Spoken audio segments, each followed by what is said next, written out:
Hello and welcome back. Today we're continuing to talk about Essentialism by Greg McKeown, and we're going to look at two chapters under his Explore category, and those two chapters are Look and Choose. Again, the purpose of Explore is to see all of the options so that we can discern between the trivial many and the vital few.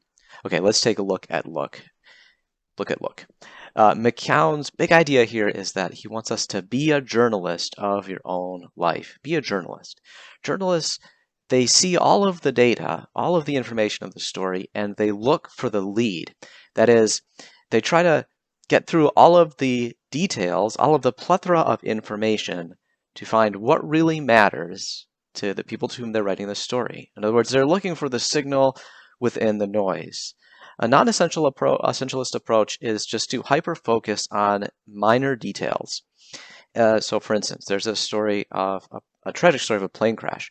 And the pilot and the co-pilot, they saw that the landing gear light was on when it shouldn't have been. And they were trying to mess with it, trying to understand what was going on with this light, so much so that they didn't realize the bigger issue of trying to land the plane until it was actually too late. So they focused on a minor detail that was really unimportant at the end of the day, and it caused a disaster. So essentialists, on the other hand, what they do is they're scanning the data, looking for the bigger picture to find the essence of the information. All right, the next chapter is Choose. And this is where he ends his explore phase here. And it's this. Okay, now we have explored all of the options and we have to choose between them. And McKeown says that we should have an extreme criteria when deciding the options. It basically goes like this. If the answer isn't a definite yes, then it should be a no.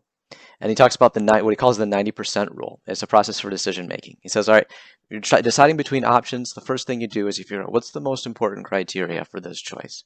And then you grade each of those options on that criteria from a score of 0 to 100. And then anything that you grade less than 90, you change that score to a 0. Now, this process feels extreme, but what it's trying to get us to understand is to understand the trade-offs and to understand that if we don't have an extreme criteria, we're just going to end up committing ourselves to too many good options instead of committing ourselves to what is truly the best. And that's really the heart of essentialism. We're not looking for a bunch of good things to do. We're looking for where we can make our highest point of contribution. Okay, that's all for now. Thanks.